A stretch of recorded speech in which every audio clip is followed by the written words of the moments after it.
नमस्कार मित्रांनो. तर सध्या सर्व विद्यार्थ्यांच्या मनात एकच संभ्रम आहे. तो म्हणजे एम-पी-एस-सीने जे नवीन जी-आर काढला आहे, त्यामुळे काय चेंजेस होणार आहेत आणि अभ्यासात कसा बदल करायचा आहे? हा प्रश्न सर्व विद्यार्थ्यांच्या मनात आहे. तर आज ह्या व्हिडिओमध्ये मी तुम्हाला प्रॅक्टिकल सोल्युशन सांगतो, ज्याने तुमचे सर्व संभ्रम दूर होतील आणि तुमच्या तयारीमध्ये खंड पडणार नाही. आणि स्पेशली जे मुलं आर-टी-ओची तयारी करत आहेत, आर-टी-ओच्या एक्झामसाठी प्रिपरेशन करत आहेत, त्यांच्यासाठी हा व्हिडिओ खूप उपयोगी ठरणार आहे. त्याचबरोबर इतर परीक्षांचाही जे अभ्यास करत आहेत, त्यांनाही हे सोल्युशन्स ॲप्लिकेबल आहेत. तर बघूयात काय चेंजेस झाले. तर एम-पी-एस-सीने जो नवीन जी-आर काढला आहे, त्यामध्ये स्पेशली मेन्शन्ड आहे की न्यू टेक्निकल सर्व्हिस येण्याचे खूप चान्सेस आहेत. म्हणजे आपली आर-टी-ओची जी एक्झाम आहे, ज्याची पूर्वपरीक्षा गट क कंबाईनमध्ये होणार होती, त्याची पूर्वपरीक्षा आता एक new technical service group C technical सर्व्हिसमध्ये होण्याचे खूप जास्त चान्सेस आहेत. बरोबर? आणि त्याचबरोबर जर टेक्निकल सर्व्हिसची प्री असेल, तर या एक्झाममध्ये तुम्हाला टेक्निकल जे इंजिनिअरिंगचा सिलेबस येण्याचे पण खूप जास्त चान्सेस आहेत. त्यामुळे जोपर्यंत आर-टी-ओ यावर एम-पी-एस-सी यावर क्लॅरिटी देत नाही की काय पॅटर्न असणार आहे, कशी परीक्षा असणार आहे, तोपर्यंत पूर्वसाठी जर तुम्हाला तयारी करायची असेल, तर तुम्ही टेक्निकलचा जो प्रिपरेशन आहे, तो स्टार्ट करा.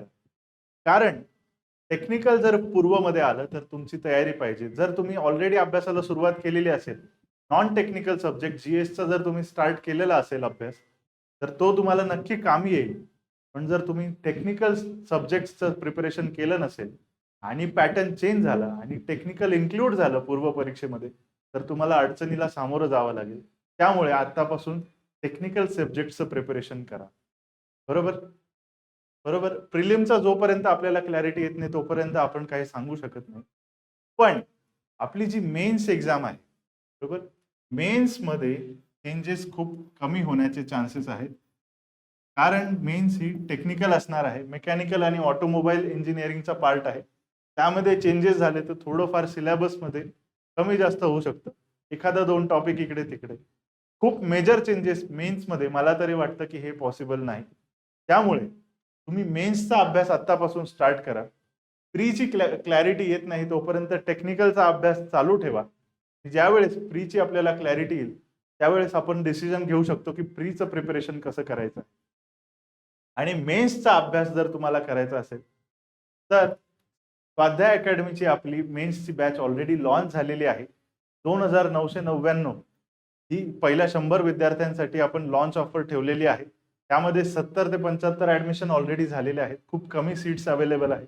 जर तुम्हाला टेक्निकलचं प्रिपरेशन करायचं आहे, विथ कीपिंग इन माइंड की व्हॉट न्यू चेंजेस काय आहेत, टेक्निकल पूर्वमध्ये येण्याचे पण चान्सेस आहेत. हे मनात ठेवून जर तुम्हाला प्रिपरेशन करायचं असेल, तर ही बॅच नक्की घ्या.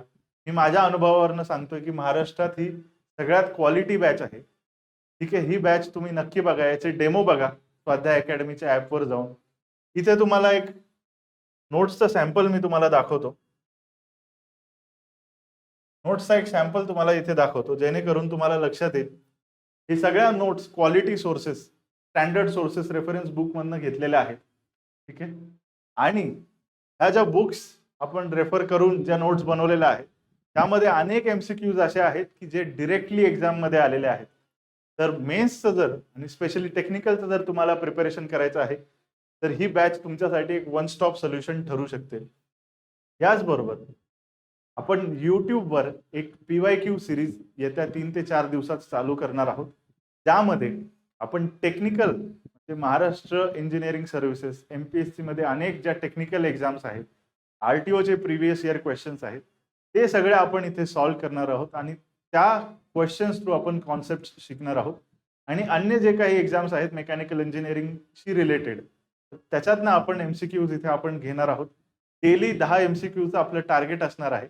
आणि ह्या सिरीजमधनं पण तुम्हाला नक्की फायदा होईल, हे मी तुम्हाला सांगतो आहे. तर आत्तापासून मेन्सच्या प्रिपरेशनला लागा. जेव्हा क्लॅरिटी येईल, तेव्हा आपल्याला कळेल की प्रिलिम्सचा पॅटर्न कसा असणार आहे. आणि आपली जी गट क पूर्व परीक्षा 12 जुलैला आपली शेड्यूल्ड होती, ती पण पुढे जाण्याचे खूप चान्सेस आहेत. ती 1 महिना 2 महिना किती पुढे जाईल हे सांगता नाही येत.